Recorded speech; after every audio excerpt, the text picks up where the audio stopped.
बहुत सारी बातें करी, वहां पर वक्ताओं ने बातें करी, सुनी,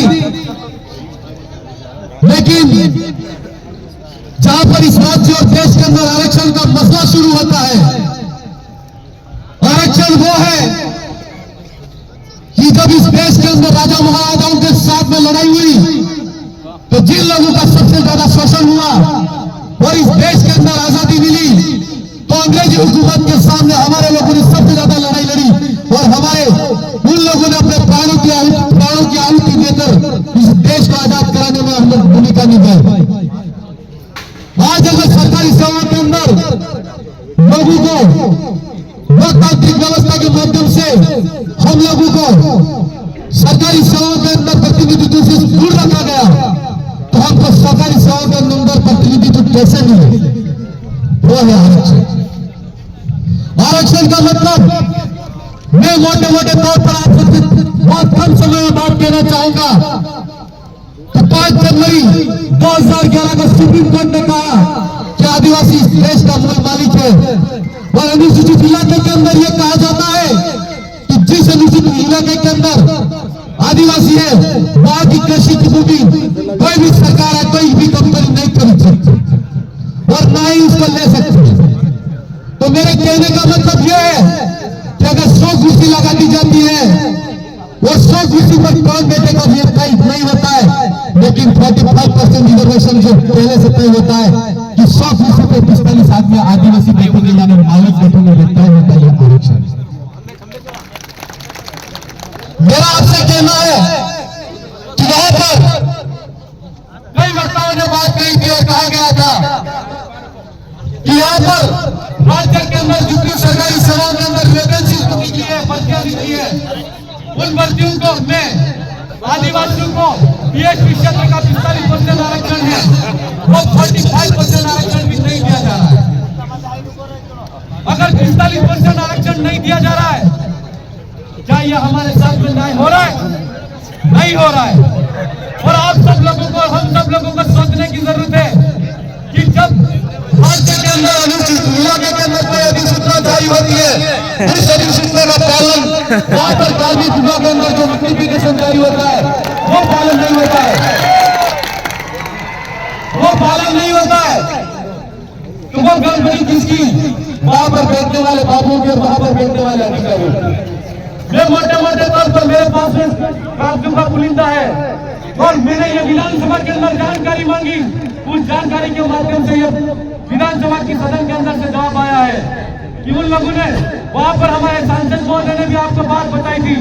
हम जिस आरक्षण की बात कर रहे हैं कि अनुसूचित इलाके के अंदर जिसका जितनी जनसंख्या उसका इसका प्रतिनिधित्व यह होना चाहिए कि नहीं होना चाहिए? होना चाहिए या नहीं होना चाहिए? और आरक्षण की लड़ाई आप अगर लड़ना चाहते हो तो निश्चित तौर पर यहाँ सड़क पर भी लड़ाई लड़नी पड़े तो लड़नी पड़ेगी। और अगर आपको जयपुर के अंदर विधानसभा का घेराव करना पड़ेगा तो भी करना पड़ेगा। आप साथ दोगे या नहीं दोगे? मैं आपको इस मौके पर भरोसा देना चाहता हूँ कि हमारी जो विचारधारा है उस विचारधारा के माध्यम से राजस्थान की विधानसभा के अंदर हम 4 एमएलए हैं और 4 एमएलए हमारी इस क्षेत्र के अंदर कोई भी किसी भी जाति समुदाय के साथ अत्याचार शोषण होता है और किसी के भी साथ में गलत होता है, इस बात को गलत तरीके से हम आवाज उठाते हैं और उसी तरीके से हमारी आवाज को पूरे देश की आवाज को आदिवासी राजस्थान की नई दिल्ली के अंदर की हमारी बुलंद आवाज के रूप में राजकुमार जी हमारी आवाज को उठाते हैं। लेकिन मैंने एक चीज पाई है कि हम सफलता जीतते लेते हैं तो हमें ऐसा लगता है कि हम बिल्कुल सुरक्षित जोन के अंदर आ गए, सुरक्षित एरिया के अंदर आ गए, सुरक्षित घेरे के अंदर आए। और आप देश की क्षेत्र के अंदर आदिवासी समुदाय से मैं कहना चाहता हूँ और आदिवासी से कहना चाहता हूँ कि आप सब लोग अभी ऐसा लगता है कि सुरक्षित घेरे के अंदर है, ऐसा लग रहा है, लेकिन मैं आपसे कहना चाहता हूँ कि सुरक्षित घेरे के अंदर नहीं है। उदयपुर के आसपास के इलाके के अंदर हम देखते हैं कि सरकार जयपुर के अंदर जेडीए लाती है, भरतपुर के अंदर बीडीए लाती है, उदयपुर के अंदर यूडीए लाती है। यह यूडीए तमाम जितने प्रोजेक्ट है और सरकार के मात्र उन लोगों के विकास के के लिए है, औद्योगिक विकास के लिए, औद्योगिकरण को बढ़ावा देने के लिए है। और इसके अंदर इस क्षेत्र के अंदर जितनी सरकारी जमीन है, जितनी खूब बड़ी खाली जमीन है, उस जमीन की सरकार को उनकी नजर है। और उस क्षेत्र के अंदर यूडीए के जैसे कानून लाकर सरकार ऐसा उद्योगपति को हाथ में सौंपना चाहती है। लेकिन मैं सरकार से पूछना चाहता हूँ, यूडीए के कानून से कितने स्पेशल ऑफिस को आपने पट्टे दिए? नहीं दिए। ये है क्या? नहीं दिए। आप सब लोगों की मांग होनी चाहिए कि यहाँ पर श्रीलंका की जमीन है, खाली जमीन पड़ी है, क्यों करके आप सब लोग उद्योगपति को तो जमीन दे रहे हो। लेकिन मेरा आपसे कहना है कि आजादी से पहले भी यहाँ पर निवास करने वाला आदिवासी समुदाय, राणा प्रताप और राणा प्रताप की साथ में लड़ने वाला आदिवासी समाज, उसके दौरे पर आप देख लो, जंगलों के बीच में जमीन पर काबिज है, खाली जमीन पर काबिज है, और उसको आप और आज अगर सरकार पट्टे नहीं देना चाहती है तो हम लोगों को सोचना है, उसको सामूहिक रूप से हमको लड़ना है। ये लड़ाई कृष्णा पटेल की 4 एमएलए किया, एक सांसद की लड़ाई नहीं है। इस लड़ाई को हम सबको सामूहिक रूप से लड़ना पड़ेगा। मेरा आप सबसे कहना है, तो आप एक एमएलए से बना देने से ये सब कुछ हासिल हो जाएगा ऐसा नहीं सोचना है। अगर कोई सरकार और कोई कानून अगर गलत आता है तो आप आज 20 तरीके से आरक्षण की हम लोग सड़कों पर लड़ रहे हैं, ठीक उसी तरह हमारी लड़ाई को बुलंद तरीके से आपको पीछे सड़कों पर लड़ने की जरूरत है। आप सब लोगों को समझना है।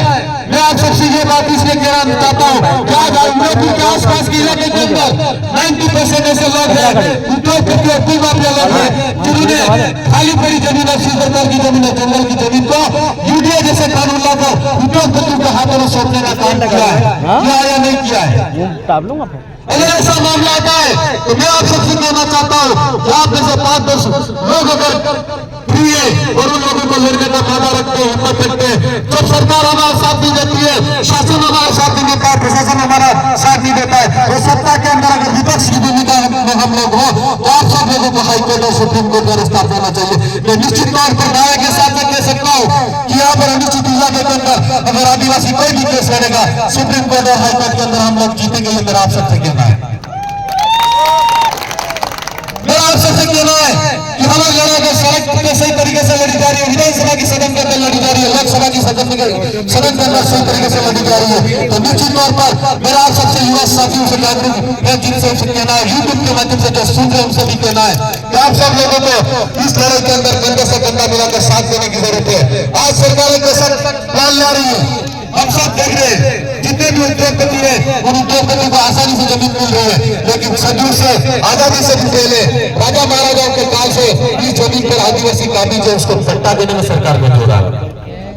और मैं तमाम प्रशासन और अधिकारी से भी कहना चाहता हूँ, मेरे कुछ जानकारी की जुटाइए और 4 साल के अंदर कोशिश जानकारी ऐसी जुटा लूंगा उदयपुर के आसपास के इलाके के अंदर क्या क्या हो रही है और क्या क्या प्रशासन के इशारे पे हो रहा है, प्रशासन क्या कर रहा है, उसकी नजर हमारी है।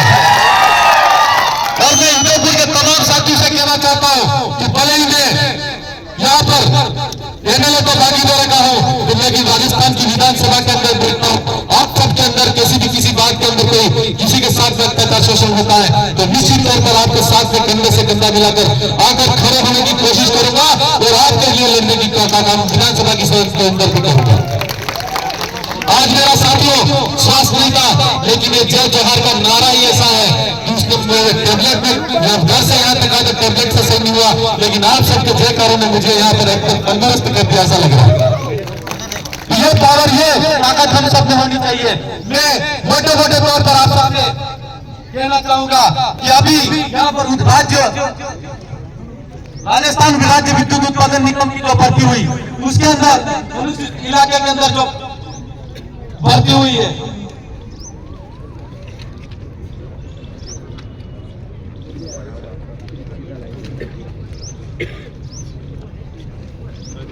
तो जैन के जो पद है उन पदों के अंदर मैं आपसे कहना चाहता हूं कि यहाँ पर कुल पद भर्ती हुई है 150 की, उसके अंदर जनरल के 63 है, ओबीसी के 29 है, एमपीसी के 6 है, एससी के 22 है, एसटी के 16 है, ईडब्ल्यूएस के 14 है और टीएसपी के अंदर 0 है। ये हमारे साथ में गलत हो रहा है कि नहीं हो रहा है? आंदोलन का नारा था मैं उसको पुनर्जीवित करना चाहूंगा।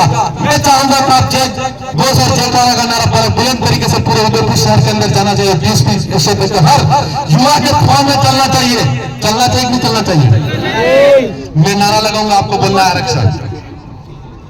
अनंती मांगो आरक्षण, अनंती मांगो आरक्षण, अनंती मांगो आरक्षण, अनंती मांगो आरक्षण, तुम भी मांगो आरक्षण, सरकार से मांगो आरक्षण, कर्मचारी मांगे आरक्षण, डॉक्टर भी मांगे आरक्षण, हर बच्चा आरक्षण, हर बच्चा मांगे आरक्षण, भाई मांगे आरक्षण, बहन भी मांगे आरक्षण, माता भी मांगे आरक्षण, संविधान से मांगे आरक्षण, संविधान से मांगे आरक्षण,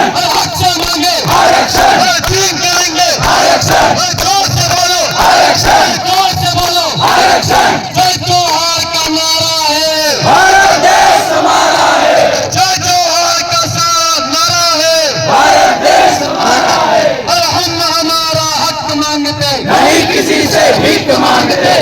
जब सरकार गूंगी पे रही हो तो सड़कों पर ऐसे आंदोलन करना चाहिए। हमारे बाप दादा ने किसी के सामने सर नहीं झुकाया। मेरा आपसे कहना है, लोकतांत्रिक लड़ाई में सड़क पे भी उसी तरीके से आंदोलन होना चाहिए। और विधानसभा के अंदर मैं निश्चित तौर पर कहना चाहता हूं कि अगली बार सदन चलेगा तो बद्रीनाथ सरकार को हम घुटनों के दम पर ला के खड़ा कर देंगे। लेकिन एक बात क्या कहना है कि इस बात को आपको ध्यान में रखना है कि लोकतांत्रिक तरीके से आपको इस मांग को बुलंद करना है। मेरे हर युवा साथी से मेरा अनुरोध है कि आपके माँ बाप ने आपको इतना अच्छा एजुकेशन दिया, पढ़ाई करा, तो निश्चित तौर पर आपको अपने परिवार के अंदर अपने भाई के लिए इस लड़ाई को बुलंद करना है। और जितने टैलेंटेड लड़के पढ़ने लिखने में आगे हैं उन भाई से मेरा कहना है कि आप अभी जितनी वैकेंसीज आ रही है उसके अंदर तैयारी करें, लेकिन जितने भाई घर के अंदर बैठे हैं उनको आगे करके इस लड़ाई को बुलंद तरीके से उठाने का काम करें। हम राजस्थान के अंदर 4 MLA है, निश्चित तौर पर इस बात को उठाने का काम करेंगे। और राजस्थान का ही नहीं, दिल्ली के अंदर भी हमारे सांसद राजकुमार जी होते हैं, दिल्ली के अंदर भी आरक्षण की आवाज को बुलंद तरीके से उठाने का काम करेंगे। आप सब इतनी मेहनत कष्ट के साथ पसीना बहाते हुए यहाँ तक आए। मैं आशा करता हूँ कि आने वाले समय के अंदर जहाँ कभी आरक्षण का आंदोलन होगा आप पूरी ताकत के साथ में, दोगुनी ताकत के साथ में इस आंदोलन का हिस्सा बनेंगे। आप सबने मुझे सुना, उसके लिए मैं मेरी तरफ से और मेरी पूरी विधानसभा की जनता की तरफ से बहुत बहुत धन्यवाद। धन्यवाद भागीरथ साहब। अगले वक्ता के रूप में